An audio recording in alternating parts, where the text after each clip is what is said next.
All right, so before World War II began, before Hitler really began to act up in Europe, there were things that took place that emboldened him, that encouraged him. For instance, Japan took over Manchuria in 1931, and the League of Nations did very little to stop it. Certainly did not use force to stop it. And then Italy took Ethiopia in 1935, 1936, and once again, the League did very little to stop it. And once again, certainly did not use force to do so. So this is going to embolden Hitler. He's going to become assured that the Europeans will not use force to stop aggression out of fear for causing a larger conflict. And for a while, for a few years, he is going to be correct in that assessment. So one of the first things he does, not long after becoming the Fuhrer of the dictators, he expands the military, which is in clear violation of the Treaty of Versailles, which he and many Germans thought was an unfair treaty anyway. Many Europeans had come to that conclusion as well. So when this happened, there wasn't a lot done. And the League of Nations remained rather weak and ineffectual. So he expanded the size of the army. He created an air force, which he wasn't supposed to have at all. Remember, he even used it to help Francisco Franco fight the Spanish Civil War. And so he got away with it. His second big aggressive step is when he put troops in the Rhineland. Now, the Rhineland was territory inside Germany that bordered France and Belgium. And according to the Treaty of Versailles, it had to remain demilitarized, no military presence. And he put troops in there anyway. And once again, the League did very little because the League and European nations at this point are practicing appeasement, giving in to demands to keep the peace. It was argued that this was reasonable, that Germany put German soldiers on German soil in German territory, so we shouldn't make a big fuss about it. Let's give into it so we can maintain peace and stability.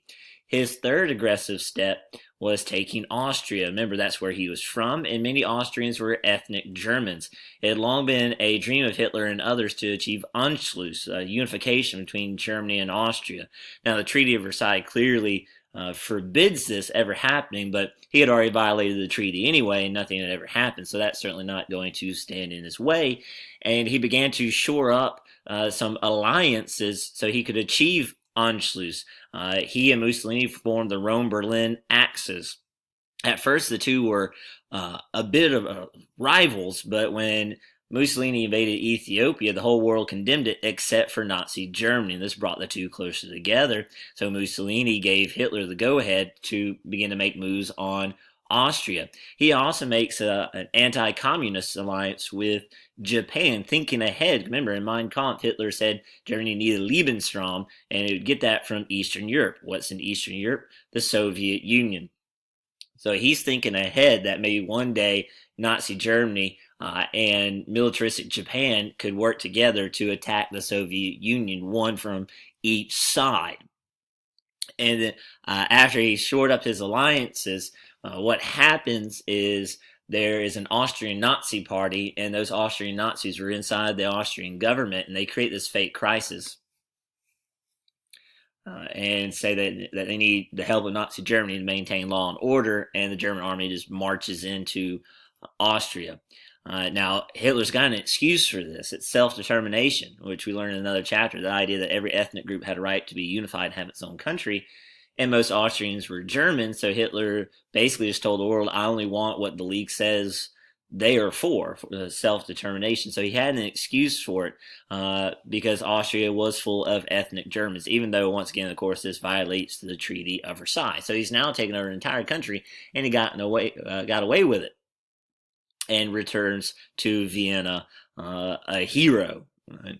Many Austrians supported this at the time because many Austrians were Germans.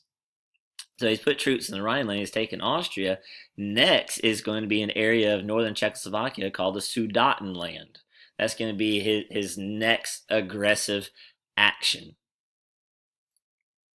The Sudetenland was in northern Czechoslovakia, in the pink there, and it was an area where many Germans lived. When Czechoslovakia was created after World War I, the Allied powers gave Czechoslovakia, a brand new country, the Sudetenland. It's where much of its major industry was. It's also where most of its military defense was, right along the German border.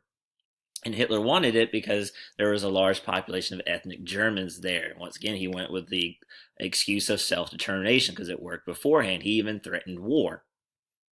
Now, the British Prime Minister, Neville Chamberlain, is going to do everything in his power to avoid war and convinces Hitler to sit down at a conference called the Munich Conference, which will decide the fate of the Sudetenland. Mussolini was there. You can see him on the right. Hitler was there. The Prime Minister of France, Daladier, was there. You can see Neville Chamberlain on the left.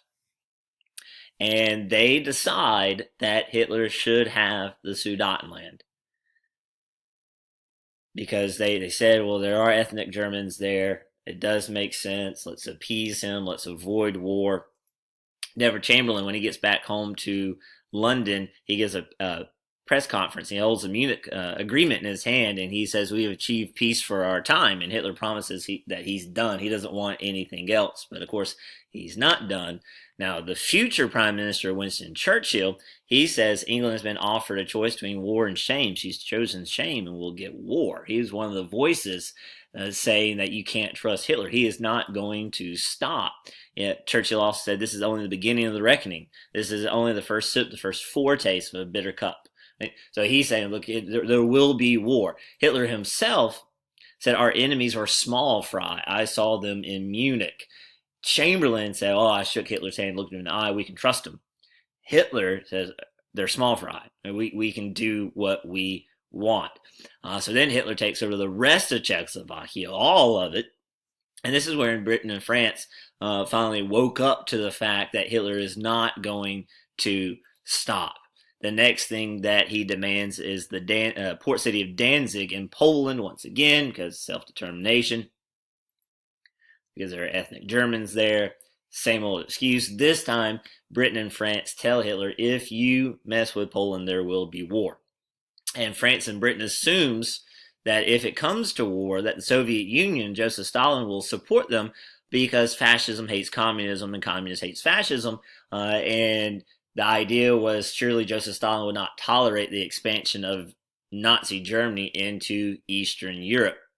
But then Hitler surprises everybody, including his allies, particularly Japan, by announcing the Nazi-Soviet non-aggression pact, where the Soviet Union and Nazi Germany, they promised not to help each other, but they promised to stay out of each other's way. And the way Hitler convinced the Nazis to sign this, convinced Joseph Stalin to sign this, is he gave them half of Poland. He basically said, I'll invade from the west, you can invade from the east, and we'll just divide Poland between ourselves and stay out of each other's way. Now, sometimes students will ask, why would Stalin agree to this? Obviously, everyone now knows Hitler is a liar. He's not going to keep this pact. More than likely, the Soviet Union decided to go along with this because they knew they would have to fight Hitler eventually, because they don't trust him either. It's just that the Soviet military wasn't prepared yet. So this would buy them some time and give them half of Poland. So it seemed like a win-win at the time. Hitler invades Poland. Britain and France declares war on Nazi Germany, and World War II begins in 1938.